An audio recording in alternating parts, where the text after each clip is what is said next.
Hey, listener. Yes, I'm talking directly to you. Right now, in this very moment, pause. Take a breath and look around you. What do you see? What do you feel? What does your mind immediately reach for when you wake in the morning or when the day presses its weight upon you? Most of us, without even noticing, allow our minds to drift into the chaos of the world before we've even engaged with ourselves. We wake up and reach for our phones, scroll endlessly through social media, read headlines that don't serve us, and respond to notifications that steal our attention before we have the chance to claim it. And when this happens, we are not awake. We are reactive. We are surrendered. But imagine, just for a moment, waking up not into chaos, but into clarity, not into distraction, but into command, not into reaction, but into presence. The difference between the life most people live and the life of those who wield true freedom is decided in these first moments. The ancients understood this. The Stoics, the Buddhists, the philosophers who observed the nature of existence. They knew that control of the mind was the foundation for control of life. Nietzsche would remind us that life, in all its chaos and suffering, must be confronted not with hope or fear, but with courage and creative strength. Modern psychology confirms what they intuited centuries ago. Habits, early morning routines, and mental frameworks shape the trajectory of our entire day and, ultimately, our entire life. So let us explore this. Let us walk together into the terrain of thought, emotion, and action. Let us reclaim our mornings, our minds, and the potential that waits for us. When you wake, pause. Feel the weight of your body. Feel the breath entering your lungs, the rhythm of your heartbeat. In Buddhism, this awareness is called mindfulness, a conscious recognition of the present moment without judgment. It is here, in this awareness, that you begin to reclaim control. The mind is a wild horse, constantly pulled by memories, fears, desires, and expectations. If you do not guide it from the very start, it will gallop in the direction dictated by the noise of the world. But the first breath you take, the first moment of awareness, can be the reins in your hand. This is where power begins. Consider what Marcus Aurelius said in his Meditations. You have power over your mind, not outside events. Realize this, and you will find strength. He did not mean to deny the reality of life's challenges, nor to suggest that suffering is optional. Rather, he meant that how we respond is everything. The world will always deliver unpredictability, chaos, and difficulty, but your inner response can remain sovereign. In psychology, this is akin to emotional regulation, the ability to notice your emotions, understand them, and choose your response intentionally rather than impulsively. Every time you respond rather than react, you are practicing freedom. And yet, most people do not practice this. They sleepwalk into their days, carrying the residue of yesterday's frustrations, the anxiety of tomorrow's uncertainties, and the endless chatter of the modern world. Nietzsche would call this the herd mentality, living according to external rules, inherited values, or societal expectation, without forging your own path. The individual who steps away from the herd does not do so easily. It is uncomfortable. It is solitary. It requires confrontation with oneself, with weakness, with fear. But it is also the path to becoming the person you were meant to be. To begin this journey, we must embrace discipline over desire. Discipline is not punishment. It is not deprivation. It is the commitment to oneself, to principles, to the cultivation of a life that is meaningful, resilient, and free. When you rise in the morning, rise because it is who you are, not because you feel like it. Nietzsche reminds us that the human being, in its highest expression, creates values for itself. By acting with intentionality each morning, by choosing action over indulgence, you create the values that define you. This is identity in motion, not aspiration in fantasy. Discipline in the morning has a compounding effect. The first decision of the day, whether to rise or to linger, to act or to procrastinate, is a vote for who you are becoming. It is a rehearsal for every challenge that will follow. The Stoics understood this. Seneca wrote of daily preparation, of envisioning the trials that might come, so that when they did, the mind would not be caught off guard. In modern psychology, we call this anticipatory coping, envisioning potential stressors to reduce their impact. It is here, in this first act of intentionality, that you begin to claim mastery over yourself. But discipline alone is not enough. Discipline without awareness is rigid. It is the mind of the soldier without wisdom, the body moving without presence. Here, mindfulness, as Buddhism teaches, becomes essential. Sit with yourself before the day begins. Breathe. Observe your thoughts without engaging them. Notice the sensations in your body. Let the mind be soft but alert. This is not passive. It is active observation. In these quiet moments, clarity emerges. You learn to distinguish between what is important and what is distraction, between what is within your control and what is not. Control, however, is not the ultimate goal. Nietzsche would challenge us to go beyond control to creation, to transform chaos into art. The Stoics teach us to respond wisely. Buddhism teaches us to observe without attachment. Psychology teaches us to regulate our emotions. Nietzsche teaches us to rise, even joyfully, into the creative force of life itself, to say yes to the world, not in blind compliance, but in deliberate affirmation. Each morning, then, is not simply a chance to survive the day. It is an opportunity to shape it, to sculpt it with intention, to infuse it with meaning.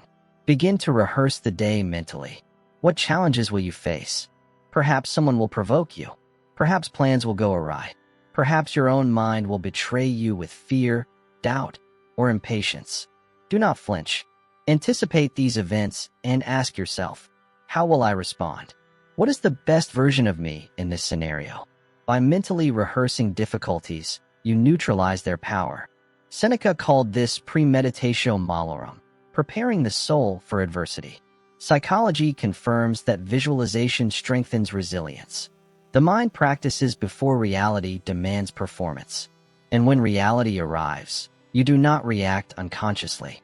You respond with awareness and strength. In these rehearsals, notice a profound truth. Life will always deliver challenges. There is no escaping this. Even the greatest among us will encounter pain, loss, failure, and betrayal. Buddhism teaches impermanence. Everything changes, nothing lasts. Stoicism teaches acceptance of what we cannot change. Nietzsche teaches the embracing of struggle as a pathway to growth. Psychology teaches that understanding and integrating these truths reduces suffering. By confronting these realities in the morning, we armor ourselves for the inevitable storms of the day. And yet, power is not found in armor alone. It is found in purpose. Ask yourself, why am I here today? What values will I honor? What legacy, however small, will I leave in my actions? Each action, each choice, no matter how mundane, is a brushstroke on the canvas of your life. Nietzsche reminds us that the individual who acts creatively in accordance with self-determined values transcends the herd. Stoicism reminds us that acting virtuously aligns us with nature and reason. Buddhism reminds us that awareness and compassion anchor our choices. Modern psychology reminds us that purpose-driven action enhances well-being and resilience. Let your mornings be guided by ritual. Not ritual for ritual's sake, but ritual as a declaration of identity. This can be simple: mindful breathing, journaling, a brief meditation, reading a passage of philosophy, or setting an intention for the day. Repetition embeds these practices into the unconscious mind, forming the foundation of character. Over time, your morning routine becomes a fortress of clarity, calm, and strength. And here is where Nietzsche's insight becomes crucial. Embrace suffering as a teacher. Do not seek comfort as your guide. Discomfort refines strength, hones wisdom, and deepens presence. When life presents obstacles, welcome them. Each difficulty is a sculptor, carving you into a stronger, more resilient, and more creative being. In psychology, this aligns with the concept of post-traumatic growth, the potential for adversity to enhance resilience and meaning.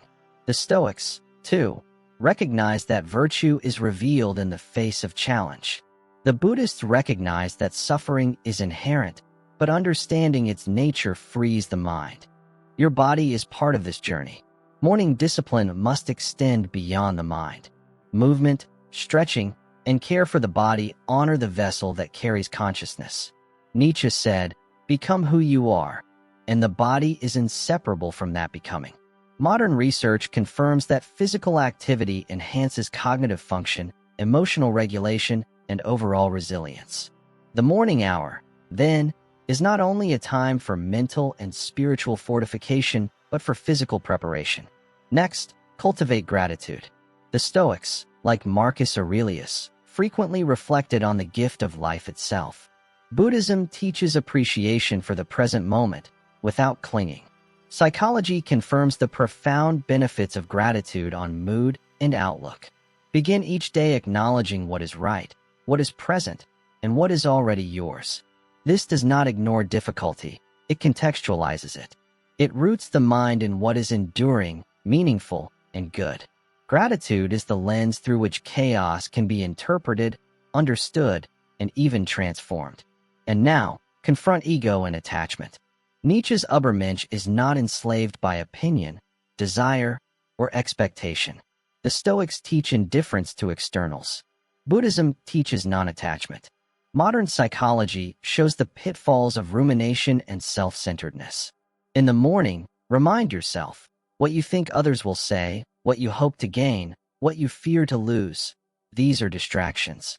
Your power lies in intentional action, guided by virtue, wisdom, and clarity. When you act unshaken by external influence, your energy flows unfragmented. Consider the inner dialogue you carry. Is it critical, fearful, and reactive? Or is it calm, purposeful, and creative? Buddhism calls this metacognition, observing thoughts as they arise without identification. Stoicism calls it reasoned judgment. Nietzsche calls it self-overcoming. Psychology calls it executive function. Begin each morning listening to your thoughts, noticing patterns, and redirecting the mind toward intentionality. The quality of your inner dialogue shapes the quality of your life. Now, imagine the day unfolding. People will provoke you. Plans will fail. Expectations will be unmet. Yet, if you have anchored yourself in awareness, discipline, gratitude, and purpose, your responses will be measured, creative, and aligned. You will not be buffeted by circumstance. You will move with the strength of someone who has rehearsed, reflected, and prepared. And this is the heart of freedom. Freedom is not the absence of difficulty. Freedom is the mastery of self within difficulty.